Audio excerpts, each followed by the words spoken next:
Hello, everyone. Welcome to a brand new NFL season, which means a brand new reaction from me for every one of Jaguars games. I'm going to be better about it this year. It may not come same day like this one. It may come the next day. It may come a little bit later in the week. Let's find out. But it is the 2023 season, which means the Jaguars are playing football, and we had a surprisingly close game, maybe to some, myself included, against the Indianapolis Colts. The Jaguars won 31-21 in a game where it was sloppy by both teams, but the Jags really at times looked out of sync and out of sorts. They did end up winning, obviously, and forcing three turnovers by the Colts was huge. Getting two fumbles lost and an interception, but the Jags were not clean themselves, as they had two turnovers as well, including a really bizarre play on a sack fumble that looked like a pass in real time, but ended up being ruled correctly. For the record, a fumble. Tanks Bigsby grabbed it and thought the play was dead. This is why he played at the whistle. And then it got stripped, and DeForest Buckner ran it in for a defensive touchdown in a spot that I honestly thought the game was over. If I'm being honest with you, I thought the game was over at that point. That was a very weird day. But it's week one. Weird stuff happens, and then when you have a road divisional game, especially against a rookie quarterback, weird things happen. The good news is the Jags won, and we'll get more into that. Just some quick stats. The Jags did beat them on total yards, 342 to 280. They had 237 yards passing, 215. Anthony Richardson started out hot, but really cooled down in the second half. They both threw an interception. The Jags did get 4 sacks in the game. We'll talk about that in a bit. And they let up 2, but man, it could have been more. Rushing, the Jags, it looks a lot better than it is. 105-65. The Jags only had 3 yards per rush, and one was on a 26-yard touchdown. The Jags did have the TOP time possession at 33-37 to 26-23. I'm just going to get out of the way now. The Jags did what good teams do when they're not playing well against a lesser, inferior opponent, and the Colts are an inferior opponent this year, and they found a way to win. The Bengals couldn't do that today. The Chiefs couldn't do that Thursday night. So we have to look at it in that lens a bit. Week one is always weird. That's in the title right below me, and it was bizarre today. And for the Jags, going into Lucas Oil Stadium, which apparently they had won in the last 5 years prior, road divisional wins, always a good thing. A lot to clean up though, and one of the first things that is in my mind immediately is the O-line issues.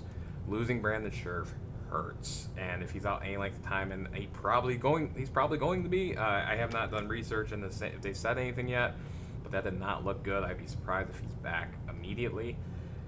Already weakens an already thin line. There was, Trevor Lawrence was pressured in the pocket a lot. The running game couldn't get anything going outside until the very end. This was a problem in this game, and they're only going to face better defenses. The Colts are probably better than I had given them credit for on defense, and I'll be the first to admit that. But there is a concerning, even though it's week one, there is concern there. You hope they gel as the season wears on. Cam Robinson's coming back at some point. I forget what was a 4-gamer. So at some point he will come back. But you do, that to me, when you're taking takeaways from week one, you have to be careful. But that's, I think, a legitimately important takeaway here. And obviously I know the Jags know that too, is that the offensive line is going to be an issue. And I think that's going to be tough to fix in season, even with the, with Cam coming back and hopefully Sheriff not missing too much time. Maybe they can gel and become a reasonable unit, a solid unit, and because I think that's all they need. Because man, the Calvin Ridley trade looks phenomenal after 1 week. Again, don't take too much in the week one, but man, he looked like mid-season form, finishing with 8 catches, 101 yards, and a touchdown. He slowed down a bit in the second half, didn't get nearly as many touches, but he looked phenomenal in that game, and making that trade look awesome last year. What a shrewd trade at the deadline to get him after the suspension.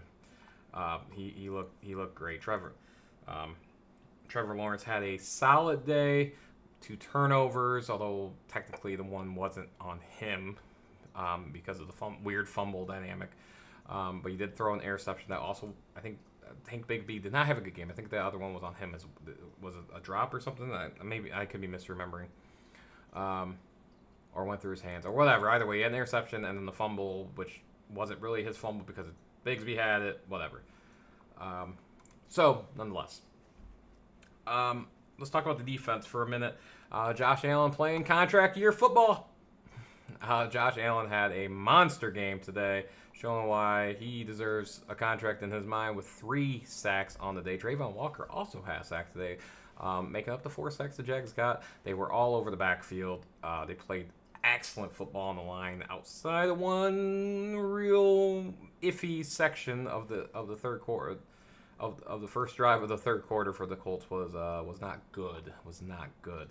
And we'll talk about that. But for the most part, the Jags defense only gave up 14 points. Did give up early on. It seemed like they gave up a lot to Anthony Richardson, and Anthony Richardson looked good on zone read plays, like run pass options and stuff. And he had 10 carries, 40 yards, so that was a solid day for him. But for the most part, the Jags D, I would say, played pretty well and kept them in the game. Tyson Campbell had the interception. That was a really good pick by him on the underthrown pass. So defensively, I'm not too concerned. I think if you had concerns going into today, I don't think there was enough here to squash them, other than maybe you think that the defense line's better than you were worried about. If you think that, that's fair. I'm not going to put too much stock into that going forward right now because it was the Colts. The Colts aren't that good. And, I want to see more of it. And, next week we get the challenge with the Chiefs. And we'll talk about that in a bit too. But overall, the defense looked pretty good. They were flying around the field. And then we had Gardner Minshew sighting at the end of the game. Unfortunately, Anthony Richardson went out with an injury. Just took a hard hit. So that was not, that's never ideal. But yeah, so I think a lot of fix offensively. One of the things that they did well on defense, but also their offense struggled with was third down efficiency. Combined in the game, the two teams went 5 for 24 on third down and another 2 for 8 on fourth down. And so if you combine the two, they went 7 for 32. That is god-awful by both squads. You're not winning many games offensively like that. Again, the Jags did a good job keeping the Colts from converting third downs. And I remember last season, that was one of the things that I had always talked about was the Jags' third down defense was bad. In game 1, they were good. So let's hope that trend continues upward. So I was happy to see that. I'm not thrilled with the offense of the game today, but at least the defense played. There wasn't a ton of penalties, 4 for 45. I wouldn't. That's an average. I'm cool with that. I mean, you're gonna get some penalties, not great, but not bad. The 2 turnovers sucked, and then getting 3 in return is awesome. One of the biggest differences in this game is the Jaguars went 3 for 3 in the red zone. So that was huge. That was compared to 1 for 3 for the Colts. Big differences there in a 10-point game, especially late. One of the worst parts of this game, though, I'm just going to be honest about it, was that third quarter, beginning of the third quarter sequence of events. Really, the entire third quarter. The offense came out, got the kickoff, and first of all, Jamal Agnew making that just awful decision to bring that out. And he's a hell of a return man, and I love him. I'm glad he's on our team, but that was a bad decision. Take the 25 there, because he got caught inside the 15, and then it just was downhill from there. Was not good. Immediate punt, 3 and out, and the Colts go right down the field to tie the ball game up, including on a 36-yard screen pass to Michael Pittman that he barely got touched on. I mean, that was 39-yard. Sorry. That was an ugly series of events. The Jags did respond with a field goal on the next possession, I believe. So that was good. And then the 3 and out, and then the Jags got the ball and then have 4th and 1 where they try to pass, failed. And then a little bit of a turnover parade happened because The Colts have 4th and 1 at the Jags 42. It was ended up being a fumble that was recovered by the Jags, so we're gonna take that for what it was. And then the very second play of the drive, and really the first kind of, because there was a penalty right before that, wiping out a 24-yard gain to Calvin Ridley. That weird fumble return bullshit. The fourth quarter was a nightmare for the Jags. They went into the fourth down 21-17, but they started imposing their will and got it going. They had a 10-play drive that lasted 5:32. That lasted for a touchdown. They got an interception immediately after that, and then had the long touchdown run by ETN. Then the Colts had a long drive that took up way too much time for when you're down by 10. 17 plays, 3 minutes, 23 seconds. When you're up by 10 and your defense gives you that drive, you know what? I'm okay with that. Even though you gave up some first downs, that's perfectly fine because that took up most of the time, and they end up not scoring anyway. All right, so, try to look at this glass half full. Week 1, always bizarre. You never know what you're going to get out of it. Weird stuff happens. Like the Lions beat the Chiefs, right? We talked about that already. The Niners killed the Steelers today. I think most people assume the Niners will win, but probably didn't expect a 30-7 result. By the way, the Niners so far are one of only 2 teams we're the only team in the 1 o'clock that scored 30. Now, there was a couple others in the 4 o'clock as they're still going on as I'm recording this. So we'll talk about that later. Or we won't talk about that, but just, that is what it is. Glass half full approach to this, road, week 1, good win. Always a good win, divisional. Good start to season 1-0. That's all you can do. Chiefs come to town next week. Tough matchup, even though they didn't look great against the Lions. So, you can take what some of the Lions things did, but the Chiefs defense didn't look bad in that game either. The Lions have a potent offense too. So hopefully you get some of those errors out of the way, that mental lapses out of the way, figure out what you want to do. It's going to be a tough game. It's going to be a close game. Hopefully it's a close game. At least, if the Jags don't blow them out, we don't get blown out. The Jags did play them tougher in the divisional round than people give them credit for. I would make the case. But they had they turned the ball over a bunch, and that's just something you can't do against the Chiefs. They will make you pay. I don't put a whole lot of stock in the Chiefs being bad stock, and I definitely don't think that even without Travis Kelce, you don't take the Chiefs lightly. That would be a mistake. So yeah, the Chiefs next week. Chance for the Jags to put their name in there, but hey, we really are this good.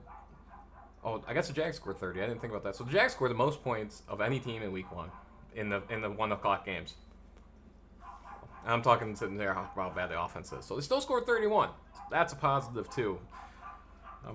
Otherwise, I'm happy with the win. That's all that matters. 31-21. Not thrilled about it, but you know what? It's not college football where you should blow out all the weaker teams. This is still an NFL team. NFL teams are tough. You're not going to win everyone by 40. That's just not how things go in the NFL. Agree or disagree, leave me a comment below here on Lunchroom Syndicate. Let me know what you think.